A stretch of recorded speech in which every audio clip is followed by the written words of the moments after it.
ಮಾತ್ರ ಪರಿಚಯ ಏನೂ ಆಗಿಲ್ಲ. ನೋಡಿ ಎಲ್ಲೋಗಿರ್ತೀರಿ ಪ್ರಶ್ನೆ ಕೇಳುವಾಗ. ಆಕ್ಷನ್ ತಗೋಬೇಕು ಮಂತ್ರಿಗಳೇ. ಸನ್ಮಾನ್ಯ ಸಭಾಪತಿಗಳೇ, ನನ್ನ ಚುಕ್ಕೆ ಗುರುತಿನ ಸಂಖ್ಯೆ 8 ಮಾನ್ಯ ಅರಣ್ಯ ಸಚಿವರಿಗೆ ಕೇಳಲು ಬಯಸ್ತೇನೆ. ಸನ್ಮಾನ್ಯ ಸಭಾಪತಿಗಳೇ, ಉತ್ತರ ಒದಗಿಸಲಾಗಿದೆ. ಸನ್ಮಾನ್ಯ ಸಭಾಪತಿಗಳೇ, ನಾನು ಉತ್ತರ ನೋಡಿದೆ, ಉತ್ತರ ಭಾಳ ವಿವರವಾಗಿ ಕೊಟ್ಟಿದ್ದಾರೆ. ಬಟ್ ಆದರೆ ನಾನು ಸನ್ಮಾನ್ಯ ಸಚಿವರಿಗೆ ಕೇಳಿದ್ದು ಇಷ್ಟೇ, ಬೆಳಗಾವಿ ನಗರದಲ್ಲಿರ್ತಕ್ಕಂಥ ರಾಣಿ ಚೆನ್ನಮ್ಮ ಮೃಗಾಲಯದಲ್ಲಿ 31 ಕೃಷ್ಣ ಮೃಗಗಳು ತೀರ್ಕೊಂಡಿದ್ದಾವೆ. ಈ 31 ಕೃಷ್ಣ ಮೃಗಗಳು ತೀರ್ಕೊಂಡಿದ್ದು ಅರಣ್ಯಾಧಿಕಾರಿಗಳ ಮತ್ತು ಅಲ್ಲಿರ್ತಕ್ಕಂಥ ಸಿಬ್ಬಂದಿಗಳ ನಿರ್ಲಕ್ಷ್ಯದಿಂದ ಅಂತ ಭಾಳ ಸ್ಪಷ್ಟವಾಗಿ ಪತ್ರಿಕೆಗಳಲ್ಲಿ ಉಲ್ಲೇಖ ಆಗಿದೆ. ನಾವು ಅವರ ಮೇಲೆ ಏನು ಕ್ರಮ ಕೈಗೊಂಡಿದ್ರಿ ಅಂತ ನಾವಿಲ್ಲಿ ಕೇಳಿದೆ ಸರ್. ಏಕೆಂದರೆ ಕಾಡಿನಲ್ಲಿರ್ತಕ್ಕಂಥ ಕೃಷ್ಣ ಮೃಗ, ಅದೇ ಸರ್ ಕಾಡಿನಲ್ಲಿರ್ತಕ್ಕಂಥ ಕೃಷ್ಣ ಮೃಗಗಳು ತಂದು ನಾವಿಲ್ಲಿ ಮನೋರಂಜನೆಗಾಗಿ ಮತ್ತು ಜನರಂಜನೆಗಾಗಿ ನಾವಿಲ್ಲಿ ಮೃಗಾಲಯದಲ್ಲಿ ಬಿಟ್ಟಾಗ ಪ್ರಾರಂಭದಲ್ಲಿ 7 ಕೃಷ್ಣ ಮೃಗಗಳು ಸಾಯ್ತವೆ. 7 ಕೃಷ್ಣ ಮೃಗಗಳು ಸತ್ತಾಗ ಅವರು ತಕ್ಷಣವೇ ಕ್ರಮ ಕೈಗೊಂಡಿದ್ದರೆ ಇನ್ನುಳಿದವಾದರೂ ಉಳಿಸ್ಕೊಳ್ಬೇಕಾಗಿತ್ತು. ಅದರ ಸಂಖ್ಯೆ 31ಕ್ಕೆ ಹೋಯಿತು. 31 ಹೋಗಿದ ಮೇಲೆ ನಾವೆಲ್ಲ ಈ ಕ್ರಮಗಳು ಕೈಗೊಂಡಿದ್ದೇವಂತ 4 ಪೇಜಿನವರು ಉತ್ತರ ಕೊಟ್ಟಿದ್ದಾರೆ.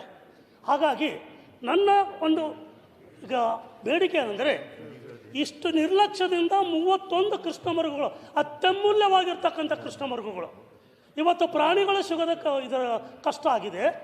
ನಾನು ಸನ್ಮಾನ್ಯ ಸಚಿವರ ಶ್ರಮದ ಬಗ್ಗೆ ಕೇಳ್ತಾ ಇಲ್ಲ, ನಾನು ಸನ್ಮಾನ್ಯ ಸಚಿವರ ಕ್ರಮ ಏನು ಕೈಗೊಂಡಿದೆ ಅದ್ರ ಬಗ್ಗೆ ಕೇಳ್ತಾ ಇದ್ದೀನಿ ನಾನು. ಹಾಗಾಗಿ ಇಲ್ಲಿ ಪ್ರಶ್ನೆ ಕೇಳಿಬಿಡಿ. ಸನ್ಮಾನ್ಯ ಸಭಾಪತಿಗಳೇ, ಬೆಳಗಾವಿ ಭೂತರಾಮನಹಟ್ಟಿಯಲ್ಲಿರುವ ರಾಣಿ ಚೆನ್ನಮ್ಮ ಕಿರು ಮೃಗಾಲಯದಲ್ಲಿ ಕೃಷ್ಣ ಮೃಗಗಳು ಇವತ್ತು ಹೆಮರಾಜಿಕ್ ಸೆಪ್ಟಿಸಿಮಿಯಾ ಅನ್ನುವಂಥ ಗಳಲೆ ರೋಗದಿಂದ ಸಾಂಕ್ರಾಮಿಕ ರೋಗ ಇದೆ. ಈ ರೋಗ ಕಾಣಿಸಿಕೊಂಡಿತ್ತು. ಹೀಗಾಗಿ 31 ಕೃಷ್ಣ ಮೃಗಗಳು ಮೃತಪಟ್ಟಿದ್ದು ನಮಗೆ ಅತ್ಯಂತ ತೀವ್ರವಾದಂಥ ಒಂದು ನೋವಿದೆ. ಮಾನ್ಯ ಸಭಾಪತಿಗಳೇ, ಚಿಗುರು ತಿನ್ನುವ ಈ ಪ್ರಾಣಿಗಳಲ್ಲಿ ಸಾಮಾನ್ಯವಾಗಿ ಈ ಕಾಯಿಲೆ ಕಾಣಿಸಿಕೊಳ್ಳುತ್ತದೆ. ಈ ಸೋಂಕು ಬಂದ 6 ರಿಂದ 24 ಗಂಟೆಗಳಲ್ಲಿ ಸಾವು ಸಂಭವಿಸುತ್ತದೆ ಎಂದು ತಜ್ಞರು ಈಗಾಗಲೇ ವರದಿಯನ್ನು ಕೊಟ್ಟಿದ್ದಾರೆ. ಕೆಲವರು 8 ರಿಂದ 24 ಗಂಟೆಯಲ್ಲಿ ಸಾವು ಸಂಭವಿಸುತ್ತದೆ ಅನ್ನುವಂಥದ್ದು ಮಾಹಿತಿಯನ್ನು ಕೊಟ್ಟಿದ್ದಾರೆ. ತ್ವರಿತವಾಗಿ ಸಾವು ಸಂಭವಿಸುವ ಕಾರಣ ಹೆಚ್ಚಿನ ಸಂಖ್ಯೆ ಕೃಷ್ಣ ಮೃಗಗಳು ಮೃತಪಟ್ಟಿದೆ ಎಂಬುದು ತಜ್ಞ ವೈದ್ಯರ ಅಭಿಪ್ರಾಯವಾಗಿದೆ. ಬೆಳಗಾವಿ ಮೃಗಾಲಯದಲ್ಲಿ ಮೊದಲು 13/11/2025 4 ಗಂಡು ಮತ್ತು 4 ಹೆಣ್ಣು ಕೃಷ್ಣ ಮೃಗಗಳು ಈ ಕಾಯಿಲೆಯಿಂದ ಮೃತಪಟ್ಟವು.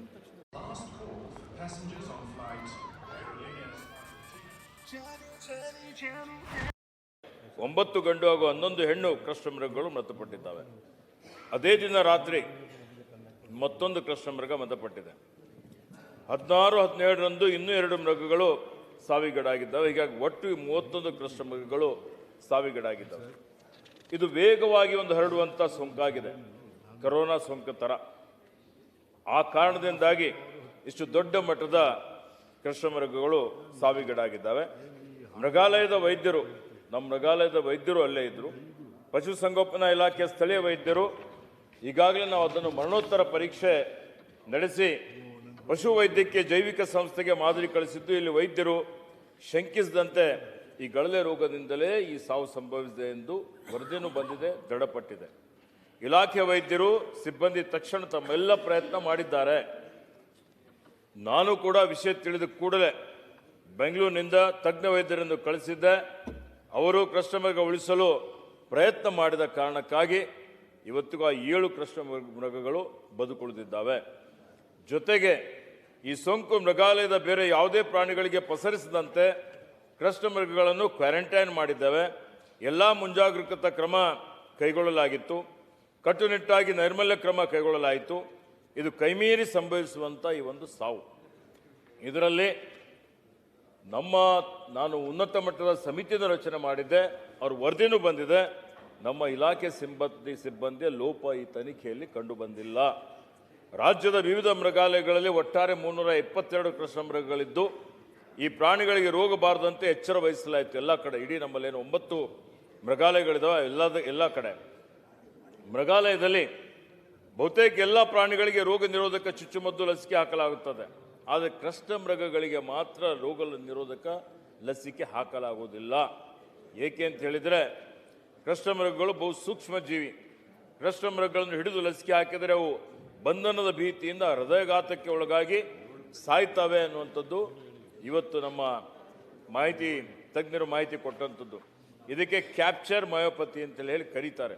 ಎಷ್ಟೋ ಬಾರಿ ಮೃಗಾಲಯದಲ್ಲಿರುವ ಕೃಷ್ಣ ಮೃಗಗಳು ಚಿರತೆ, ಹುಲಿಯ ಶಬ್ದ ಕೇಳಿ ಇಲ್ಲವೇ ತಮ್ಮ ಪಂಜರಕ್ಕೆ ನಾಯಿ ಬಂದಿದ್ದನ್ನು ನೋಡಿ ಹೆದರಿ ಅವು ಮೃತಪಟ್ಟಿದ್ದು ಅನೇಕ ಉದಾಹರಣೆಗಳಿದ್ದಾವೆ. ಕೇರಳದಲ್ಲಿ ನಾಯಿ ಬಂದ ಕಾರಣಕ್ಕೆ ಕೃಷ್ಣ ಮೃಗ ಸಾವು ಆಗಿದೆ. ಸನ್ಮಾನ್ಯ ಸಭಾಪತಿಗಳೇ, ನೀರು, ಆಹಾರ, ಕೆಲವೊಮ್ಮೆ ಗಾಳಿಯಿಂದಲೂ ಸಹ ಹರಡುವ ಈ ಕಾಯಿಲೆ ಎಂಬುದು ಇವತ್ತು ಇದು ಯಾರಿಗೂ ತಕ್ಷಣಕ್ಕೆ ತಿಳಿದು ಬರುವುದಿಲ್ಲ. ಮಂಕಾಗಿ ನಿಂತಿದ್ದ ಕೃಷ್ಣ ಮೃಗಗಳಿಗೆ ಸೋಂಕು ಬಂದಿರುವುದನ್ನು ಮೃಗಾಲಯ ವೈದ್ಯರು ಗುರುತಿಸಿ ಆಂಟಿಬಯೋಟಿಕ್ಸ್ ಕೊಟ್ಟಿದ್ದಾರೆ. 30 ಕೃಷ್ಣ ಮೃಗಗಳು ಅದಕ್ಕೆ ಉಳಿಸಲಿಕ್ಕೆ ಆಗಲಿಲ್ಲ. 7 ಚೇತರಿಸಿಕೊಂಡಿದ್ದಾವೆ, ಆರೋಗ್ಯಕರವಾಗಿದ್ದಾವೆ. ಒಂದೇ ನಿಮಿಷ ಮುಗಿಸ್ತೇನೆ. ಗಳದೆ ರೋಗಕ್ಕೆ ಜಾನುವಾರುಗಳು ಸಾವಿಗೀಡಾಗ್ತವೆ. ನನಗೆ ನೆನಪಿರುವಂತೆ ಕೊಪ್ಪಳ ತಾಲೂಕಿನಲ್ಲಿ ಗಳದೆ ರೋಗಕ್ಕೆ ಒಂದೇ ದಿನ 5-6 ಹಸುಗಳು ಮೃತಪಟ್ಟಿದ್ದವು. 4 ದಿನದಲ್ಲಿ 11 ದನಕರುಗಳು ಮೃತಪಟ್ಟಿದ್ದಾವೆ. ಒಂದೇ ಒಂದು ಕೊನೆಯದಾಗಿ ಹೇಳ್ತೀನಿ ಸನ್ಮಾನ್ಯ ಸಭಾಪತಿಗಳೇ, ಈ ಸದನದ ಮೂಲಕ ಒಂದು ವಿಚಾರ ಏನು ತಿಳಿಸಲಿಕ್ಕೆ ಬಯಸ್ತಾ ಇದ್ದೀನಿ ಅಂತ ಹೇಳಿದ್ರೆ ಕೇಳಿ, ಪೂರ್ತಿ ಕೇಳಿ. ಹೇಳಿದ್ಮೇಲೆ ಹೇಳಿ ನೀವು. ಈ ರಾಜ್ಯದ ಎಲ್ಲಾ ಮೃಗಾಲಯಗಳಲ್ಲಿ ಸನ್ಮಾನ್ಯ ಸಭಾಪತಿಗಳೇ 2021-22 ಹೇಳಿದ್ಮೇಲೆ ನೀವು ಹೇಳಿದ್ ಕೇಳ್ತೀನಿ. 2021-22 ಇಲ್ಲಿವರೆಗಿನ ಅಂಕಿಅಂಶ ನೋಡುವುದಾದರೆ 21-22ರಲ್ಲಿ ನಮ್ಮಲ್ಲಿ ಎಷ್ಟು ಪ್ರಾಣಿಗಳಿದ್ದಾವೆ ಮೃಗಾಲಯಗಳಲ್ಲಿ, ಅದರ 6.2% ವನ್ಯಜೀವಿಗಳು ಮೃಗಾಲಯದಲ್ಲಿ ಮೃತಪಟ್ಟಿದ್ದಾವೆ. 22-23ರಲ್ಲಿ ಮರಣ ಪ್ರಮಾಣ 4.5 ಇತ್ತು. 23-24ರಲ್ಲಿ 4.7 ಹೇಳ್ತೀನಿ ಸರ್. 24-25ರಲ್ಲಿ ಎಷ್ಟು ನಿರ್ಲಕ್ಷ್ಯತನ ಸರ್ಕಾರದ ನಿರ್ಲಕ್ಷ್ಯತನ ಇದು. ಸನ್ಮಾನ್ಯ ಸಚಿವರ ಕೇಳಿ ತಾವು ದಯವಿಟ್ಟು ನಾನು ಹೇಳಿದೆ ತಮ್ಮ ಶ್ರಮದ ಬಗ್ಗೆ ನಾನು ಕೇಳ್ತಾ ಇಲ್ಲ.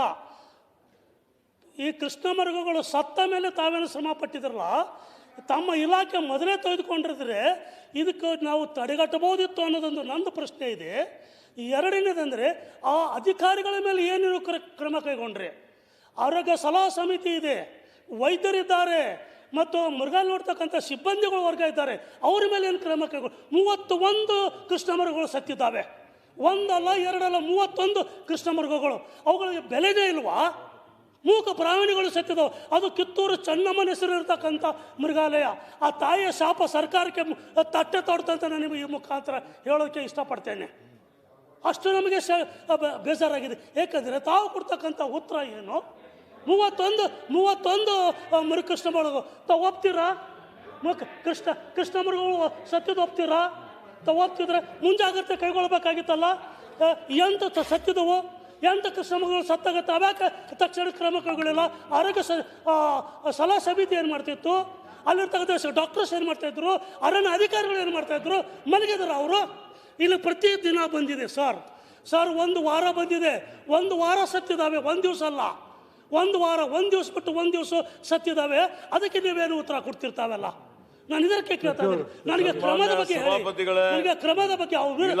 ಈಗಾಗಲೇ ತಕ್ಷಣ ಕ್ರಮ ತಗೊಂಡಿದೆ. ನನ್ನ ಗಮನಕ್ಕೆ ಬಂದ ತಕ್ಷಣ ಉನ್ನತ ಅಧಿಕಾರಿಗಳ ಒಂದು ತಂಡವನ್ನು ರಚನೆ ಮಾಡಿದ್ದೇವೆ. ಇವತ್ತು ಬೆಂಗಳೂರಿನಿಂದ ಎನಿಮಲ್ ಹಸ್ಬೆಂಡ್ರಿ ಏನೊಂದು ಪ್ರಯೋಗಾಲಯ ಇದೆ, ಆ ಪ್ರಯೋಗಾಲಯದ ತಜ್ಞರಿಗೆ ಕಳಿಸಿದ್ದೇವೆ. ನಮ್ಮ ಅಧಿಕಾರಿಗಳು, ವೈದ್ಯಾಧಿಕಾರಿಗಳಲ್ಲೇ ಇದ್ದಾರೆ, ಅಧಿಕಾರಿಗಳು ಅಲ್ಲೇ ಇದ್ದಾರೆ. ಇದೊಂದು ಸಾಂಕ್ರಾಮಿಕ ರೋಗ, ಕರೋನಾ ಬರೋ ತರ ಇದು ರೋಗ. ನೀವೇನು ಹೇಳ್ತಾ ಇದ್ದೀರಲ್ಲ, ಆಯ್ತು ಶಾಪ ಅಂತ ಹೇಳ್ತಾ ಇದ್ದೀರಿ. ಕರೋನಾದಲ್ಲಿ ಆಕ್ಸಿಜನ್ ಇಲ್ಲದೆ ಲಕ್ಷಾಂತರ ಜನ ಮೃತಪಟ್ಟಿದ್ರು. ಅದು ನೀವೇ ಕೊಲೆ ಮಾಡಿದ್ರಿ ಅಂತ ಹೇಳ್ಬೋದಾ? ಆ ರೀತಿಯಲ್ಲಿ ಚಾಮರಾಜನಗರದಲ್ಲಿ ಒಂದೇ ದಿನ 36 ಜನ ಸತ್ತರು. ಏನ್ ಮಾಡಿದ್ರೆ ಪ್ರಯತ್ನ ಏನ್ ಮಾಡಿದ್ರೆ ಅದು ಹೇಳಿ ನೀವು. ಏನಾದ್ರೂ ಆಯ್ತಾ? ಪ್ರಯತ್ನ ಏನು ಇವತ್ತು ಮಾಡಿರ್ತಾವು? ನಮ್ಮ ಸರ್ಕಾರ ತಾವು ನಮ್ಮ ಶ್ರಮ ಏನ್ ಇಲಾಖೆ ಕೈಗೊಂಡ್ರು ಅದು ಹೇಳಿ ಕೇಳಿ, ನಿಮಗೆ. ನಮ್ಮ ಇಲಾಖೆ ಎಲ್ಲಾ ರೀತಿಯ ಕ್ರಮಗಳನ್ನು ನಾವು ತೆಗೆದುಕೊಂಡಿದ್ದೇವೆ. ಇವತ್ತು ನೋಡಿ, ನಿನ್ನೆ ಈ ಪೇಪರ್ ಅಲ್ಲಿ ಪ್ರಜಾವಾಣಿಯಲ್ಲಿ ನೋಡಿ ಇವತ್ತೇನಿದೆ. 31,000 ಜಾರ್ಖಂಡ್ ಜಮ್ಶೆಡ್ಪುರದಲ್ಲಿ ಮೃಗಾಲಯದಲ್ಲಿ ಮಾರಣಾಂತಿಕ ಬ್ಯಾಕ್ಟೀರಿಯಾ ಸೋಂಕಿನಿಂದ 10 ಕೃಷ್ಣ ಮೃಗಗಳು ಮೃತಪಟ್ಟಿದ್ದಾವೆ.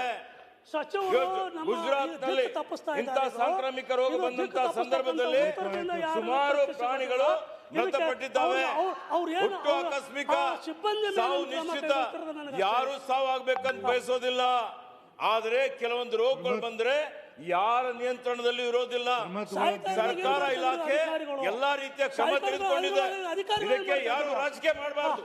ರಾಜಕೀಯ ಭಾಷಣ ಸನ್ಮಾನ್ಯ ಸಭಾಪತಿಗಳೇ, ಎಲ್ಲಾ ರೀತಿಯ ಕ್ರಮಗಳನ್ನು ನಮ್ಮ ಸರ್ಕಾರ ತಗೊಂಡಿದೆ. ಇವತ್ತು ನೋಡಿ, ಇವ್ರದೇ ಸರ್ಕಾರ 21-22ರಲ್ಲಿ ಇಡೀ ಮೃಗಾಲಯದಲ್ಲಿ ಅಲ್ಲಿ ಪ್ರಾಣಿಗಳ ಮರಣ ಪ್ರಮಾಣ 6.5% ಇತ್ತು. ಕೇಳಿ, ಅವಾಗ 6.5 ಇತ್ತು.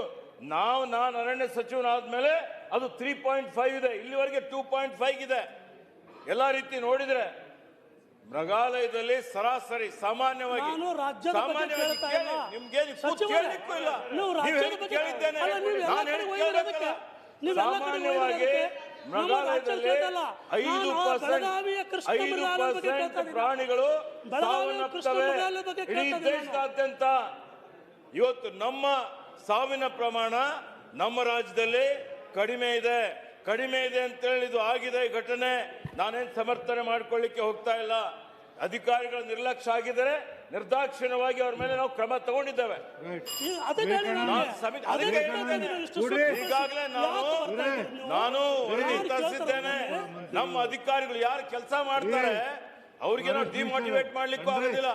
ಅಲ್ಲೇ ವೈದ್ಯರಿದ್ದಾರೆ, ಪಶು ವೈದ್ಯ ಇದ್ದಾರೆ, ಅಧಿಕಾರಿಗಳು ಹೋಗಿದ್ದಾರೆ, ತಕ್ಷಣ ಸ್ಪಂದನೆ ಮಾಡಿದ್ದಾರೆ, ಆಂಟಿಬಯೋಟಿಕ್ ಕೊಟ್ಟಿದ್ದಾರೆ, 7 ಕಸ್ಟಮರ್ಗಳಿಗೆ ಉಳಿಸಿದ್ದಾರೆ, ಸಂರಕ್ಷಣೆ ಮಾಡಿದ್ದಾರೆ. ಅಷ್ಟೆಲ್ಲ ಮಾಡಿದ್ರು ನೀವು ಅವ್ರಿಗೆ ಹಂಗೆ ಮಾಡ್ಬೇಕು ಅಂದ್ರೆ ಅದಂಗೆ ಸರ್, ನಿರ್ಲಕ್ಷ್ಯಕ್ಕೆ ಬೆಲೆ ಇಲ್ವಾ?